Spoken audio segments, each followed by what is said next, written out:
Est-ce qu'une thématique sérieuse doit être abordée de manière sérieuse? C'est la question que je te pose aujourd'hui. Et donc par aborder de manière sérieuse, j'entends aborder cette dernière de manière magistrale. On pourrait parler de discrimination, on pourrait parler de laïcité, on pourrait parler de burn-out, de dépression. On pourrait parler aussi de tout ce qui est en lien par exemple avec la loi et ce qu'on appelle l'HACCP. Oui, parce qu'accessoirement, si tu n'es pas dans ces normes-là, si tu ne suis pas le protocole, tu peux empoisonner des gens. Je m'appelle Marine, je suis formatrice depuis 2014 et si ce n'est pas le cas, je t'invite réellement à t'abonner à ma chaîne YouTube. J'ai côtoyé ces derniers temps des formateurs pour qui il était inenvisageable de passer par une autre méthode pédagogique que du magistral en fait, pour faire passer certaines informations car ils estimaient que c'était extrêmement sérieux en fait, que le sujet était tellement sérieux que c'était super important de le dire et de ne pas forcément faire expérimenter les gens ou passer par un jeu, un quiz, etc.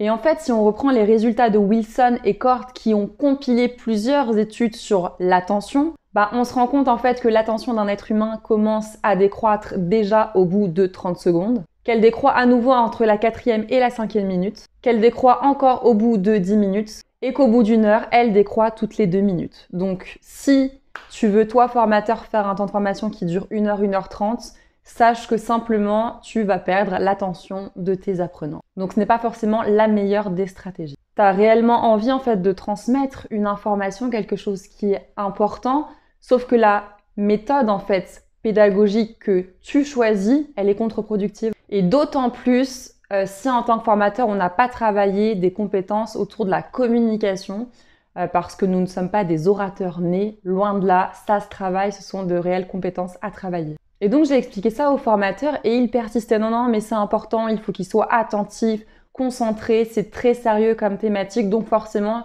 je veux faire du magistral. Et si on joue et si on expérimente, Marine, quelque part, les gens, ils vont pas prendre ça au sérieux, en fait. Donc non, moi, je veux le faire de manière magistrale. Et donc là, j'ai commencé à me poser une question et je me suis dit, est-ce qu'il y a des choses dans la vie qu'on vit tous qui sont très sérieuses et pourtant qu'on fait de manière un peu fun et ludique? Et j'en ai trouvé une qui va certainement vous plaire.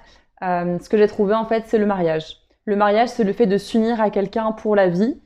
En termes de sérieux, là, on est vraiment sur le haut de l'échelle, hein, on est sur du haut niveau. Et pourtant, dans un mariage, on s'ennuie pas, quoi. Et on perd pas l'attention des gens. Pourquoi? Parce qu'on discute avec nos voisins de table, on discute avec nos amis, on discute avec les mariés, on rigole, on s'amuse, on va danser, on va chanter comme jamais. On fait même des jeux pendant les mariages. Et pourtant, c'est super sérieux. Je vous propose donc une analyse pour essayer de comprendre pourquoi est-ce que certains formateurs parfois s'accrochent en fait à faire du magistral parce que pour eux leur thématique est extrêmement sérieuse. Ce que j'ai découvert en fait, c'est que pour certains, la thématique était chargée émotionnellement parlant. En fait, ça faisait écho à un vécu qu'ils avaient eu et donc comme pour eux c'était quelque chose qu'ils n'avaient pas vécu forcément de manière agréable, ils ne voulaient pas en fait simplement l'animer à travers un jeu ou une expérience. Et donc moi la question que je me pose c'est est-ce que c'est réellement pertinent, est-ce que c'est réellement malin de venir animer un temps de formation